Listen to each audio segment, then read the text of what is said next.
j'ai repris mes trucs d'orgue. Alors, je tâtonne un peu, mais bon, on essaye. J'ai enlevé ça.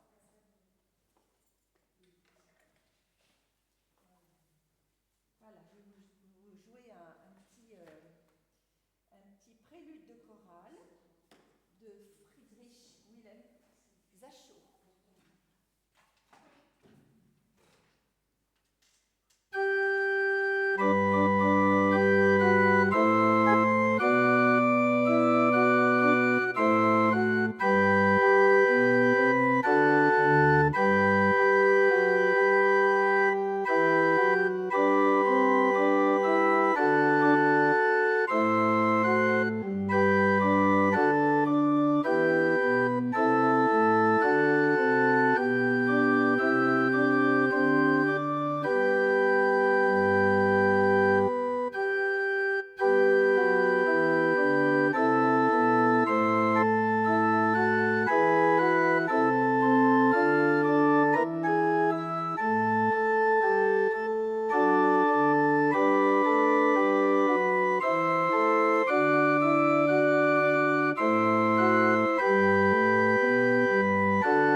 Ô toi, le Dieu géniteur du temps et de l'espace, de ce que nos yeux perçoivent, de ce que nos oreilles entendent, de ce que nos intelligences comprennent, mais aussi de tout ce qui nous est invisible, inaudible, inintelligible.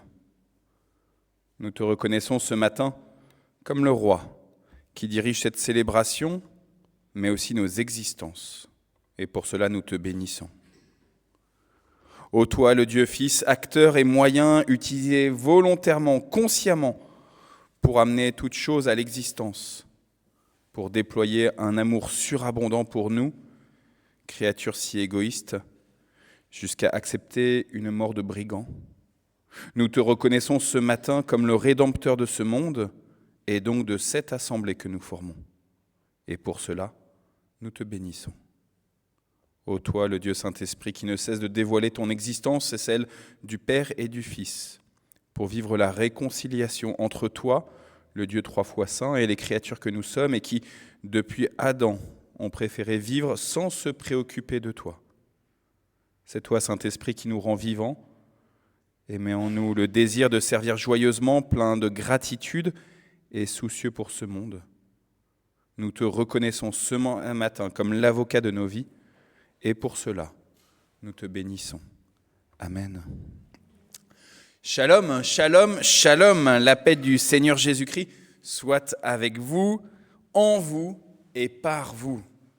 Dans vos propres vies, cette paix, mais aussi dans celle des personnes que Dieu vous a confiées. Que notre Seigneur soit ce matin honoré d'abord par vos cœurs et ensuite dans vos louanges, avec vos lèvres donc. Et donc nous allons justement démarrer avec un temps de louange, non pas en chantant, mais en proclamant ensemble le psaume numéro 97. Et comme on en a l'habitude, on va le lire en alternance. Je vous propose de commencer avec le premier verset. Le Seigneur, l'Éternel, règne, que la terre soit dans l'allégresse, que les îles nombreuses se réjouissent. À vous.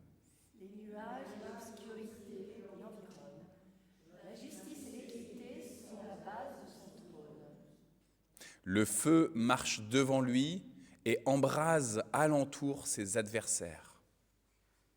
Ses éclairs illuminent le monde, la terre le voit et tremble. Les montagnes se fondent comme la cire devant l'Éternel, devant le Seigneur de toute la terre. Les cieux publient sa justice et tous les peuples voient sa gloire. Ils sont confus, tous ceux qui servent les images, qui se font gloire des idoles. Tous les dieux se prosternent devant lui. Si on l'entend et se réjouit, les filles de Juda sont dans l'allégresse à cause de tes jugements, ô Éternel. Car toi, Éternel, tu es le Très-Haut sur toute la terre, tu es souverainement élevé au-dessus de tous les dieux. Vous qui aimez l'Éternel, haïssez le mal. Il garde les âmes de ses fidèles, il les délivre de la main des méchants. La lumière est semée pour le juste et la joie pour ceux dont le cœur est droit. Réjouissez-vous dans l'Éternel, et célébrez par vos louanges sa sainteté. Amen. Je vous propose d'écouter l'épître aux Hébreux et ainsi comprendre comment Dieu, notre Dieu, l'Éternel, veut être servi. Kojo, si tu as trop de soleil en plein dans les yeux, tu peux aller pousser un petit peu le rideau. Ils servent à ça, ces petits rideaux, pour éviter qu'on soit empêché de regarder les textes et les chants. Donc, je vous lis Hébreux chapitre 13, versets 1 à 5. Je ne les ai pas donnés à Thomas, donc je vous les lis seulement. Continuez à vous aimer les uns les autres comme des frères et des sœurs. N'oubliez pas de pratiquer l'hospitalité. En effet, en pratiquant l'hospitalité, certains ont accueilli des anges sans même le savoir. Souvenez-vous de ceux qui sont en prison, comme si vous étiez prisonniers avec eux. Souvenez-vous de ceux qui sont maltraités, puisque vous avez, vous aussi, un corps qui est exposé à la souffrance. Que le mariage soit respecté par tous, que les époux soient fidèles l'un à l'autre. Dieu jugera les gens qui vivent dans la débauche et ceux qui commettent l'adultère. Votre conduite ne doit pas être déterminée par l'amour de l'argent. Contentez-vous de ce que vous avez, car Dieu a dit « Je ne te laisserai pas, je ne t'abandonnerai jamais. » Ta loi, Seigneur, est juste et bonne. Toi, tu es saint. Et face à ta loi, Seigneur, et face à toi-même et ta sainteté, nous examinons avec humilité nos consciences. Et nous sommes tout honteux de l'ampleur de notre indiscipline et de notre entêtement. Alors Seigneur, reçois. Seigneur, pardonne, s'il te plaît.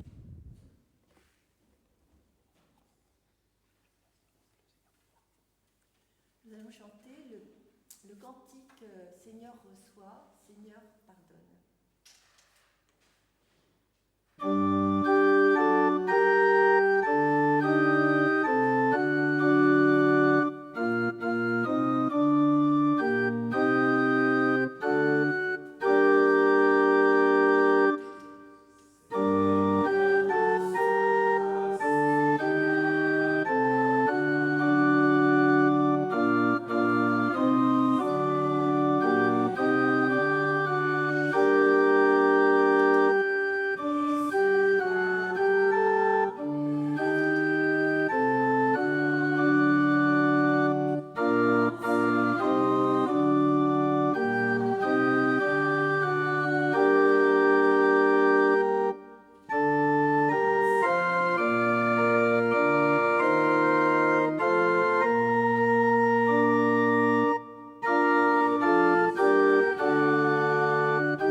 Voici une parole certaine, digne d'être accueillie par tous.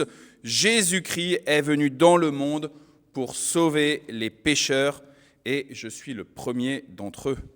Fondé sur cette promesse que je viens de vous donner, qui est dans la première lettre de Paul à Timothée au 1er chapitre, j'annonce au nom du Père, du Fils et du Saint-Esprit à tous ceux qui se repentent et tous ceux qui croient en cette mort rédemptrice du Messie Jésus, le pardon de Dieu, et j'atteste pour vous, avec vous, pour nous tous, de l'absolution de tous nos péchés.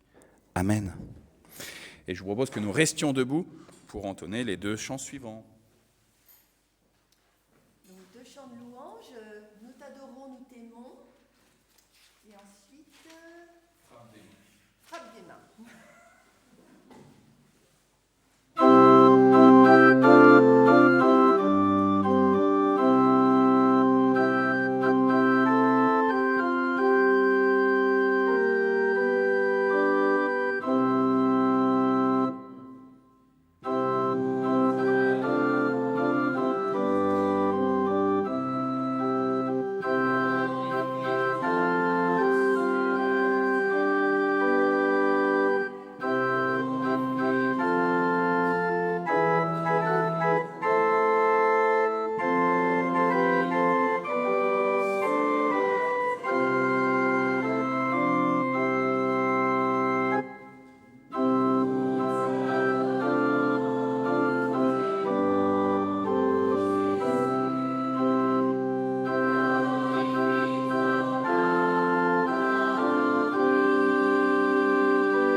Bonjour à tous.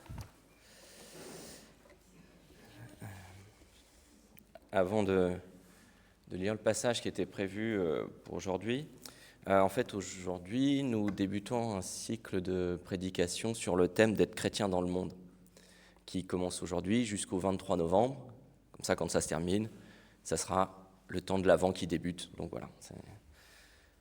Et donc je vous invite à la prière avant de lire la Bible. Seigneur Jésus, merci parce que, dans le passage que nous allons lire, c'est le moment où tu annonces à tes disciples que tu vas les quitter. Mais merci parce que tu ne nous as pas laissés seuls, tu ne nous as pas laissés orphelins. Tu nous as envoyé ton esprit afin de nous éclairer. Et c'est vrai qu'il y a plein de manières, comme le dit Pierre, de tordre le sens de l'Écriture, comme il le dit dans son épître. Inspire-nous, afin que lorsque nous lisions la Bible, nous ne le faisions pas justement, et que nous soyons attentifs à ce que tu veux vraiment nous dire. Amen. Amen. Donc la première lecture, c'est dans l'évangile de Jean, au chapitre 16. Voilà. Donc Jésus dit « Encore un peu de temps, et vous ne me verrez plus. Et puis encore un peu de temps, et vous me verrez, parce que je vais au Père. » Là-dessus, quelques-uns de ses disciples dirent entre eux « Que signifie ce qu'il nous dit ? Encore un peu de temps, et vous ne me verrez plus, et puis encore un peu de temps, et vous me verrez. Et parce que je vais au Père. » Il disait donc « Que signifie ce qu'il dit encore un peu de temps ? Nous ne savons de quoi il parle. » Jésus, connu qu'ils voulaient l'interroger, leur dit « Vous vous questionnez les uns les autres sur ce que j'ai dit. Encore un peu de temps et vous ne me verrez plus, et puis encore un peu de temps et vous me verrez. En vérité, je vous le dis, vous pleurerez et vous vous lamenterez, et le monde se réjouira. Vous serez dans la tristesse, mais votre tristesse se changera en joie.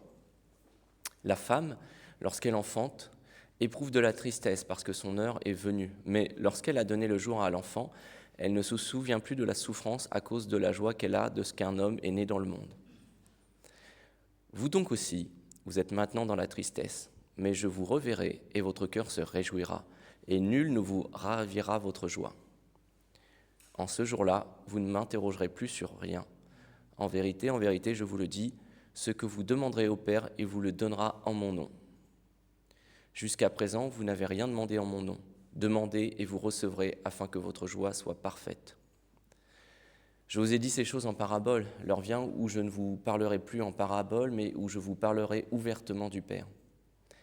En ce jour, vous demanderez en mon nom, et je ne vous dis pas que je prierai le Père pour vous, car le Père lui-même vous aime parce que vous m'avez aimé et que vous avez cru que je suis sorti de Dieu. Je suis sorti du Père et je suis venu dans le monde. Maintenant, je quitte le monde et je vais au Père. Ses disciples lui dirent « Voici, maintenant tu parles ouvertement et tu n'emploies plus aucune parabole. Maintenant, nous savons que tu sais toutes choses et que tu n'as pas besoin que personne t'interroge. C'est pourquoi nous croyons que tu es sorti de Dieu. » Jésus leur répondit « Vous croyez maintenant ? Voici l'heure vient et elle est déjà venue, où vous serez dispersés chacun de son côté et vous me laisserez seul. Mais je ne suis pas seul, car le Père est avec moi. Je vous ai dit ces choses afin que vous ayez la paix en moi. Vous aurez des tribulations dans le monde, mais prenez courage, j'ai vaincu le monde. Amen. Amen. Alors ce discours de Jésus, il s'insère entre le chapitre 13, où Jésus a mangé la Pâque, son dernier repas avec les disciples, et il a averti à la fin de ce chapitre 13 Judas de sa trahison et Pierre de, on va pas dire sa trahison, même si en fait si, c'est une forme de trahison, mais moins forte, du fait qu'il allait le renier. Et puis du chapitre 14 au chapitre 17, ils sont toujours dans le même lieu, ils ne sont pas encore partis dans le jardin de Gethsémanée, ça c'est le chapitre 18, ils sont encore toujours dans le même lieu, et là Jésus fait ses discours d'adieu. Et puisque dans cette fête de Pâques, il ne fallait pas dormir la nuit, c'est d'ailleurs pour ça qu'ils chantaient les psaumes pour éviter de piquer du nez, parce que peut-être que le Messie allait se manifester. Et nous, on sait que le Messie s'est manifesté, même si beaucoup de Juifs ne l'ont pas cru à ce moment-là. Et donc, on est dans ces moments-là, juste au chapitre d'après, juste après le passage qu'on vient de lire, Jésus va faire la prière sacerdotale, mais je ne vais pas en parler parce que, en bon français, je ne vais pas spoiler les prochaines prédications dans être chrétien dans le monde. Voilà. Mais donc là, on est sur ce discours d'adieu de Jésus. Et en plus, Jésus leur dit qu'il va partir et il leur annonce aussi leur persécution à venir. qui va venir rapidement sur l'Église une fois Jésus monté au ciel. Et il emploie l'expression « le monde ». Mais de quel monde Jésus parle? Parce que est-ce qu'il parle de la planète Terre? Est-ce qu'il parle des humains, etc. Et dans certaines discussions entre chrétiens, l'expression « c'est le monde », alors là c'est un totem. C'est le deuxième argument massu après « c'est biblique ». Quand quelqu'un dit « c'est biblique », dans une discussion entre chrétiens, ça veut dire « tu peux rien me répondre ». C'est un peu comme dans une cour de récréation, chat perché, miroir magique, c'est l'arme absolue. C'est l'arme nucléaire de la discussion entre chrétiens. Le c'est biblique, alors que des fois, si quelqu'un vous dit Paul a défendu aux femmes de prêcher, c'est biblique, et bien vous pourrez lui répondre ouais, mais Dieu a instauré des femmes prophétesses dans le Nouveau comme dans l'Ancien Testament, et elles ont enseigné, c'est biblique.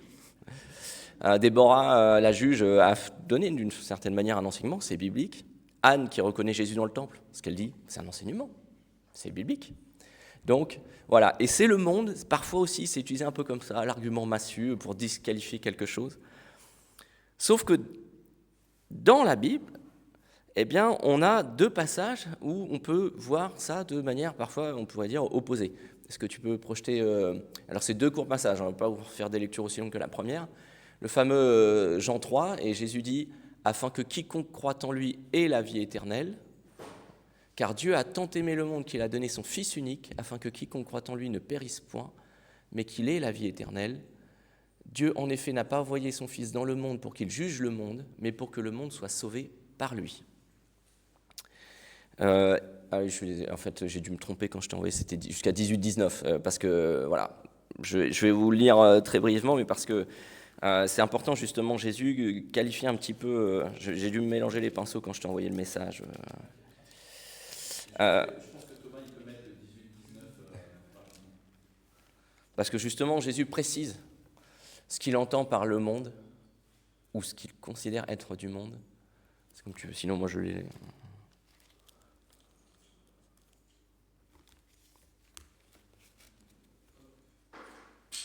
On sera au point pour la prochaine, pour le deuxième culte.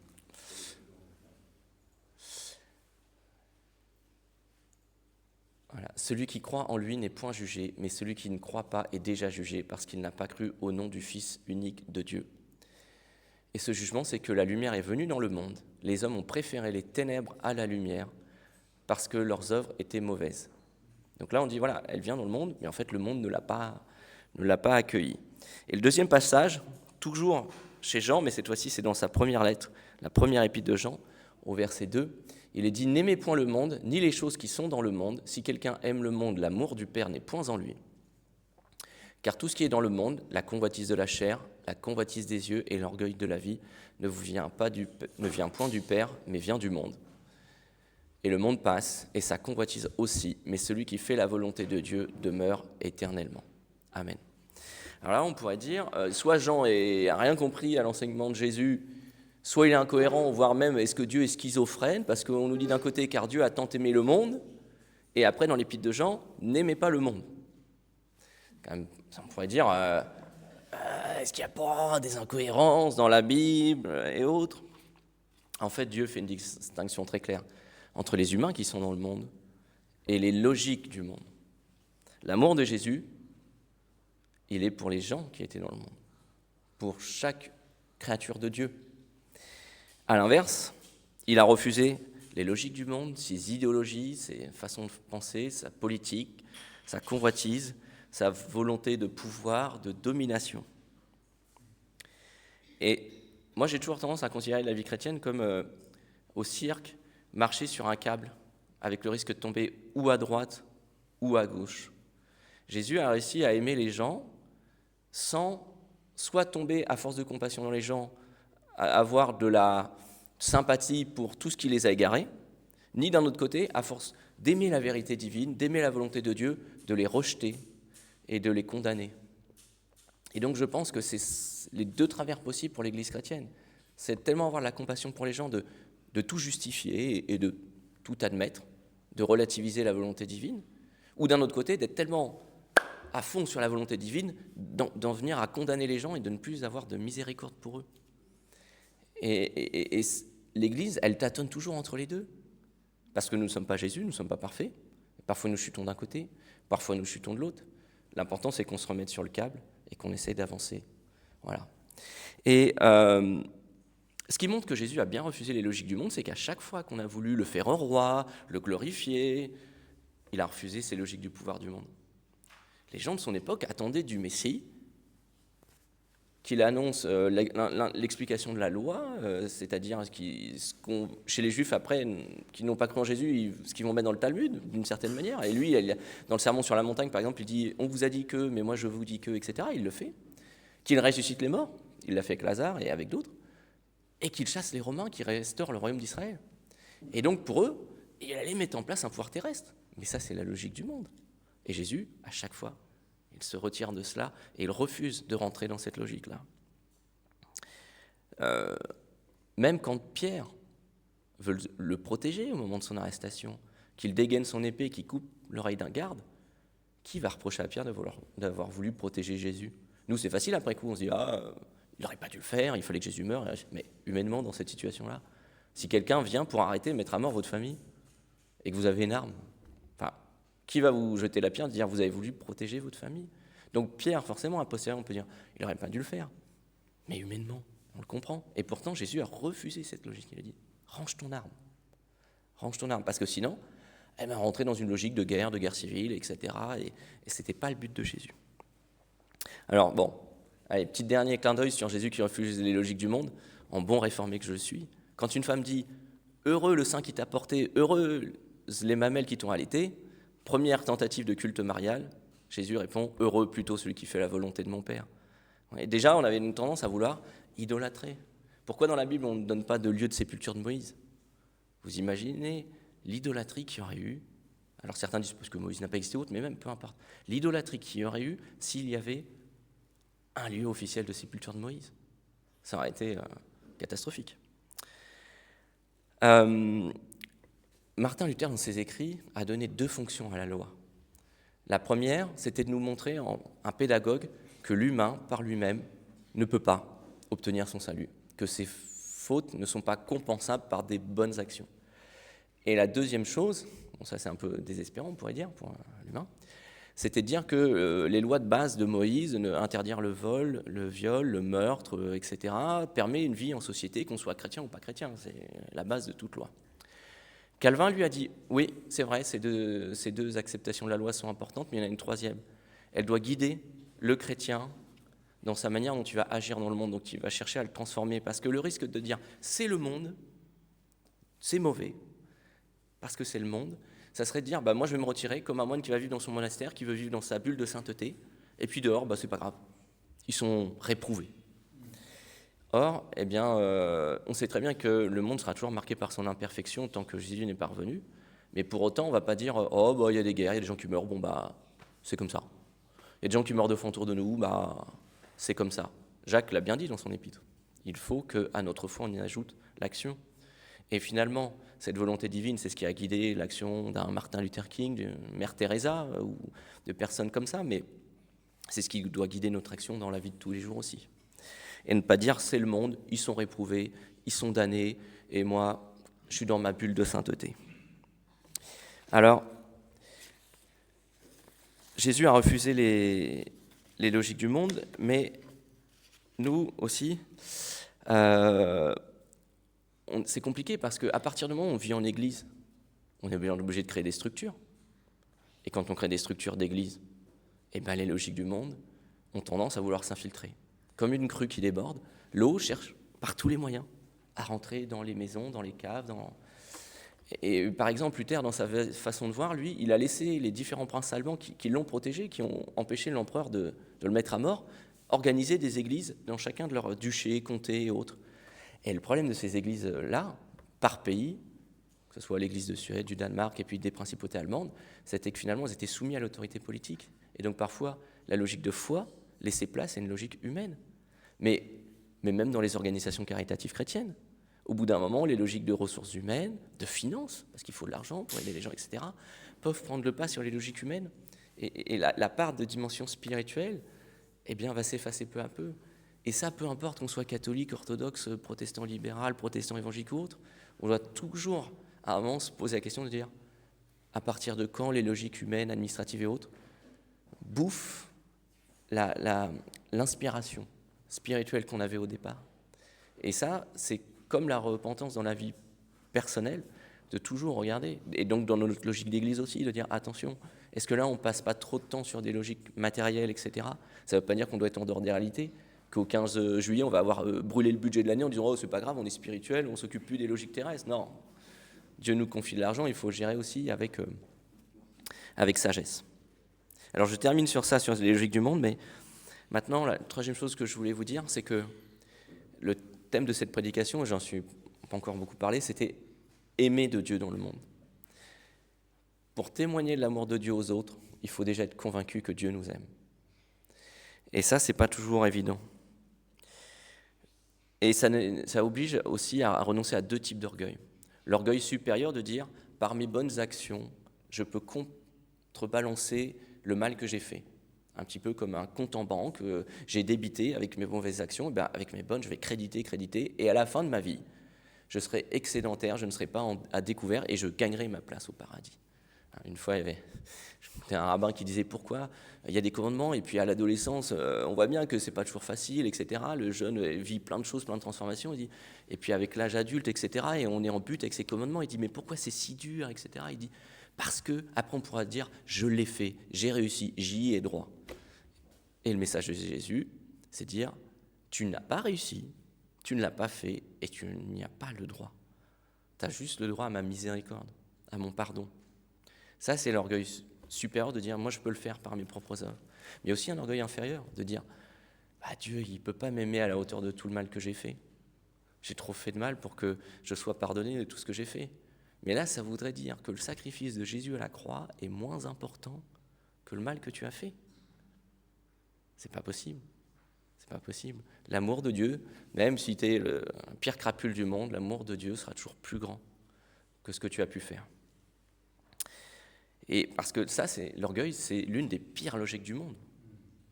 C'est ce qui a amené Adam et Ève à la chute, c'est ce qui a amené le diable à la désobéissance. Quitter les logiques du monde et être sûr de l'amour de Dieu, c'est aussi dire, si en début de mois, je donne cette somme à l'église, je fais confiance qu'à la fin du mois, cette somme ne me manquera pas pour payer mes factures, pour acheter ma nourriture, pour tout cela. C'est être convaincu de l'amour de Dieu pour soi. Quitter les logiques du monde, c'est aussi accepter d'avoir un discours dissonant par rapport à la logique dominante dans la société et de dire « j'ose accepter Christ, même si ça va me coûter au niveau social. » Parce que l'amour de Christ pour moi est tellement grand que c'est pas grave si j'y perds au niveau social. Le pasteur qui nous a formés avec Cathy quand on était jeunes, une fois nous a raconté ceci dans une prédication, il écoutait un prêtre dire si vous ne portez pas physiquement une croix sur vous, vous ne portez pas la croix du Christ. Alors notre pasteur, en bon réformé à la Genevoise, disait l'important c'est de porter sa croix spirituellement. Sauf qu'après il a réalisé que le prêtre qui disait ça, c'était un copte égyptien. Et qu'en Égypte, porter une croix, ça peut vous valoir la persécution. Ça n'a pas le même sens que porter une croix en France. Et donc c'est accepter aussi de quitter cette logique du monde qui veut qu'on cherche à tout prix l'approbation des autres, quitte parfois à trahir ses convictions. Et je ne dis pas que c'est facile, je ne suis pas un modèle dans le genre, je me prêche à moi-même sur le sujet. Et donc c'est accepter aussi que peu importe qu'on soit en haut de la montagne ou en bas du ravin, nous sommes aimés de Dieu. C'est aussi accepter que, contrairement aux logiques du monde, on puisse pardonner aux autres. Moi, je ne sais pas quand est-ce que j'ai vraiment compris la parabole de l'intendant dans ma foi, qui disait qu'en gros, Dieu a tellement remis une dette à son intendant infidèle et autres, que toi, tu dois remettre la dette, la petite dette que quelqu'un d'autre te doit.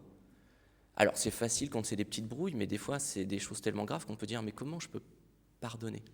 Quand j'étais lycéen, j'avais vu un documentaire sur un serial killer aux États-Unis, un tueur en série de prostituées.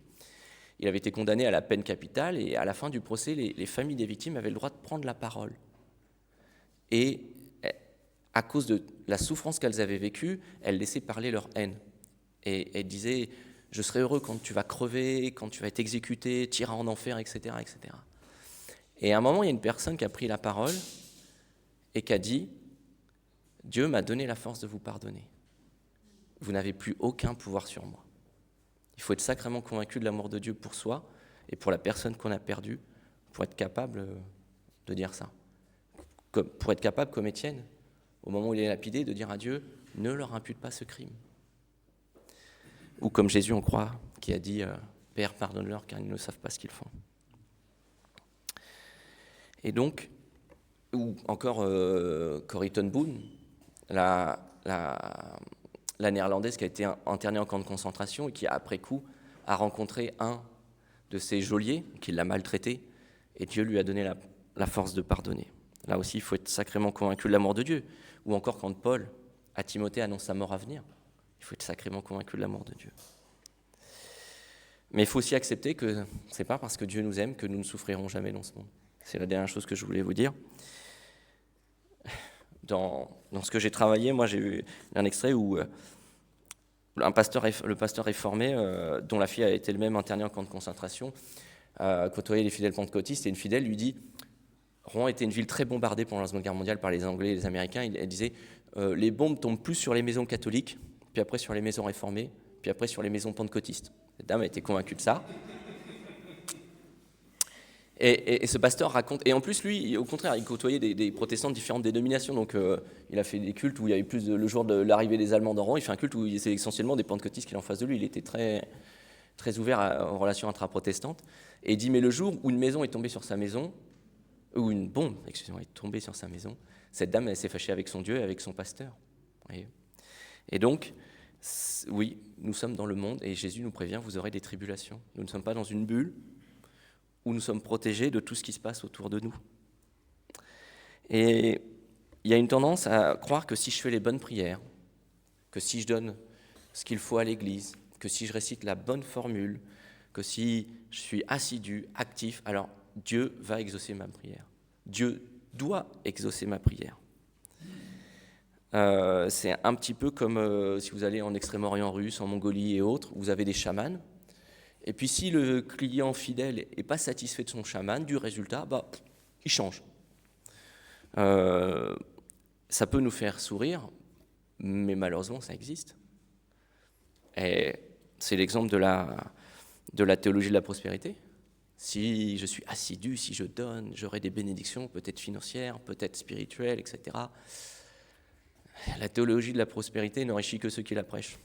Comme dit la sagesse populaire, tout beau parleur vit au détriment de ceux qui l'écoutent. Elle n'enrichit pas l'Église, elle n'enrichit pas ceux qui l'écoutent. Mais elle répond à la logique du monde. Je veux du succès, je veux de la prospérité. Et d'autres fois, on prie pour des situations qu'on trouve, juste on ne prie pas pour notre intérêt personnel, pour des situations où on se dit, il faut que ça change. Et nous voudrions que les humains, parfois, soient comme des marionnettes. On trouve des situations intolérables et on dit Dieu fait que lui ne fasse plus ceci ou cela. Or, Dieu laisse la liberté à l'humain. Et dans la logique du monde, des fois on se dit ouais, mais si Dieu fait un miracle, les gens vont croire forcément. Mais la Bible, tant le Premier Testament que le Nouveau Testament, est remplie d'exemples où les gens ont vu des miracles et n'obéissent pas à Dieu. Ceux qui ont refusé d'entrer dans la terre promise sont ceux qui ont vu la mer ouverte en deux. Et quand Jésus fait peut-être son plus grand miracle, en dehors de la croix, quand il ressuscite Lazare, non seulement il était mort, mais il commençait déjà à se décomposer. Et bien qu'est-ce que certains décident ? De le mettre à mort. On se dit, purée, il a fait ce qu'ils attendaient, de plus spectaculaire du Messie, qui ressuscite les morts. Et là, c'est à ce moment-là qu'on décide de le mettre à mort. Les Sadducéens lui disaient, fais un miracle afin que nous croyions. Mais ils ont vu des miracles, et ils n'ont pas cru. Ça, c'est la logique du monde. C'est celle que Thomas dit, si je ne vois pas Jésus ressuscité, si je ne peux pas mettre mes mains... mes mains dans ses mains avec le clou, dans ses côtés, je ne vais pas croire. C'est une logique du monde. Alors, oui, Dieu n'est pas un manipulateur et donc nos prières peuvent ne pas être exaucées. Est-ce que ça veut dire ça ne sert à rien de prier ? Inch'Allah, Dieu l'a voulu, c'est comme ça. Non, on doit quand même prier, tout en acceptant la souveraineté de Dieu. Dieu peut dire oui, mais il peut dire non. Moi, j'ai la foi de Don Camillo. Je sais que Dieu est parfaitement parfait et que je suis parfaitement imparfait, que si on devait débattre, il aurait 100% raison et moi 100% tort. Et pourtant, des fois, quand je prie pour des situations qui ne sont pas dans mon intérêt, quand on voit des guerres, des civils qui meurent en masse, le nombre de femmes qui sont abusées dans l'est de la République démocratique du Congo à cause d'une guerre qui dure, on pourrait dire, Jésus, je ne prie pas pour mon succès, pour ma prospérité, pour moi, je prie pour les autres. Enfin, pourquoi il ne se passe rien, quoi? Et il faut accepter la souveraineté de Dieu. Parfois on comprend et parfois on ne comprend pas. Mais heureusement, Dieu a dit qu'il sera toujours avec nous. Et vous voyez, par exemple, même dans les camps de concentration, il y a eu des miracles d'humanité, des choses où certains ont survécu. Alors des fois, on ne comprend pas pourquoi. Le pasteur dont je vous parle, sa fille 2 fois a échappé à la chambre à gaz. Et d'autres amies, elles sont mortes. Pourquoi l'une a survécu, l'autre non? On ne sait pas, c'est la volonté divine. Il y a des choses qui nous échappent, il y a des choses qu'on ne comprendra que quand nous serons avec le Seigneur. Mais pour autant, il est avec nous comme il nous l'a expliqué. Il a dit, même quand vous m'aurez tous abandonné, vous tous les disciples, Dieu sera avec moi. Et il faut accepter, oui, que Dieu, pourvoira toujours à nos besoins. Et même s'il devait nous rappeler, ce que je ne souhaite pas, mais il pourvoira aux besoins de nos proches, tant les besoins physiques que les besoins de l'âme, que les besoins de l'esprit. Et si je suis convaincu que Dieu m'aime tellement qu'il a donné son Fils unique afin que je ne périsse pas, mais que j'aille éternellement dans la joie de sa rencontre, alors je peux être dans la pièce avec Jésus, comme ses disciples. Je peux entendre le fait que Jésus dise « je vais partir », alors qu'ils ont vécu quand même, le ministère de Jésus, ils ont vécu des choses exceptionnelles, mais tout en sachant qu'il sera toujours par son esprit avec moi. Pour terminer, je ne vais pas terminer parce que là j'ai donné un exemple parfois assez triste, par une parole d'espérance. C'est à la fin de l'Apocalypse, quand Jésus revient, justement parce que là Jésus parle de son départ, mais heureusement il y a un retour. Il est dit au chapitre 21, « Puis je vis un nouveau ciel et une nouvelle terre », donc c'est encore l'apôtre Jean qui parle, « car le premier ciel et la première terre avaient disparu et la mer n'était plus. Et je vis descendre du ciel, d'auprès de Dieu, la ville sainte, la nouvelle Jérusalem, préparée comme une épouse qui s'est parée pour son époux. J'entendis du trône une voix forte qui disait, « Voici le tabernacle de Dieu avec les hommes. Il habitera avec eux et ils seront son peuple, et Dieu sera lui-même avec eux. Il essuiera toute larme de leurs yeux. Et la mort ne sera plus. Et il n'y aura plus ni deuil, ni cri, ni douleur, car les premières choses ont disparu. » Amen.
Seigneur Dieu, dans ton absolue sainteté, tu as proclamé et réalisé ce qui est impossible au plus juste des humains, à savoir offrir ta propre vie pour nous.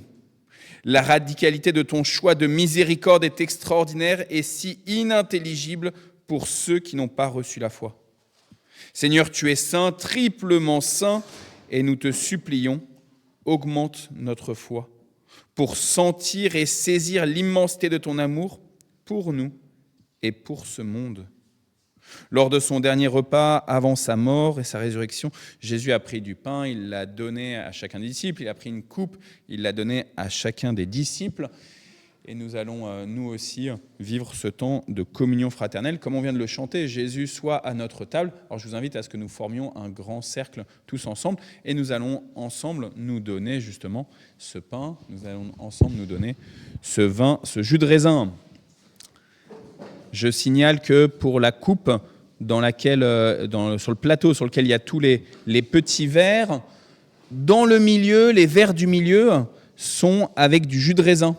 Et dans ceux qui sont sur le bord, il s'agit de vin. Jésus a rendu grâce. Il a rompu le pain et il te l'a donné à toi, Nathalie, en disant prends, mange, j'ai donné ma vie par amour pour toi. Je te laisse le manger d'abord. Comme ça sera plus facile que la semaine dernière. Et je te donne à Michel.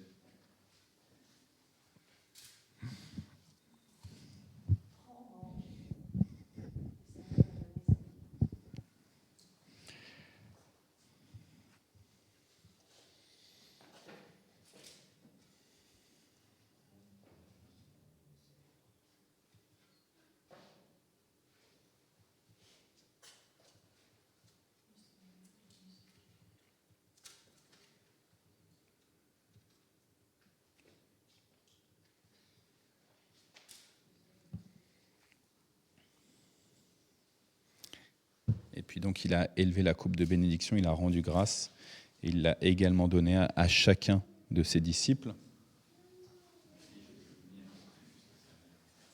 Le vin est autour et le jus de raisin. Je cache que ça, les gens ne voient pas ce que tu dis.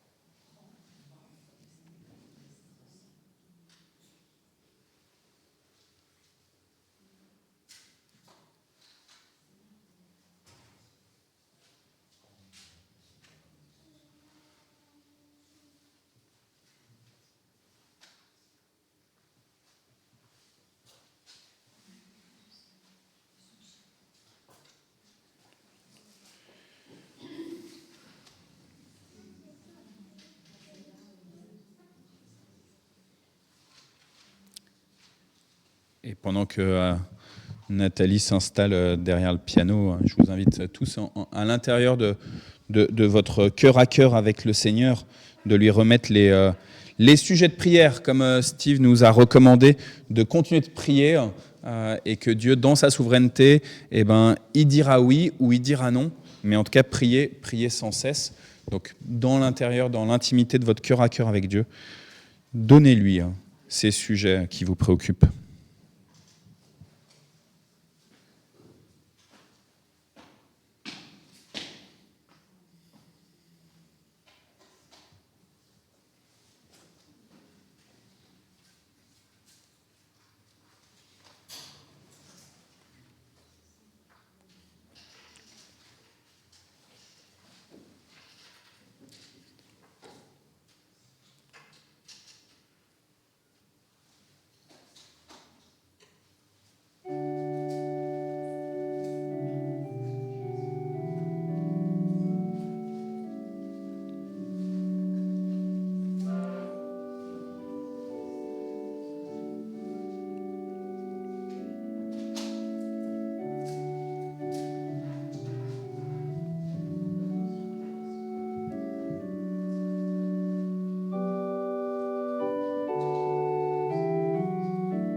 Et alors justement, les mains ouvertes devant le Seigneur, je vous propose que nous prions avec les mots que le Seigneur Jésus a donnés à ses disciples quand ils lui ont demandé « Nous ne savons pas prier, alors enseigne-nous à prier comme les disciples de Jean-Baptiste l'ont reçu de leur maître. » Et donc nous disons ensemble « Notre Père qui es aux cieux, que ton nom soit sanctifié, que ton règne vienne, que ta volonté soit faite sur la terre comme au ciel.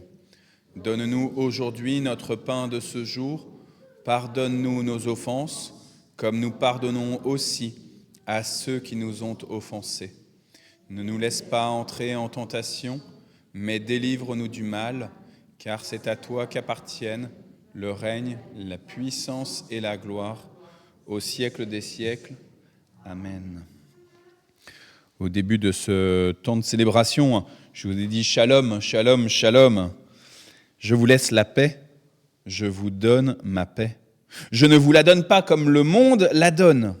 Ne soyez pas inquiets, n'ayez pas peur. Que le Dieu de l'espérance vous remplisse de joie et de paix dans la foi, pour que vous débordiez d'espérance par la puissance du Saint-Esprit.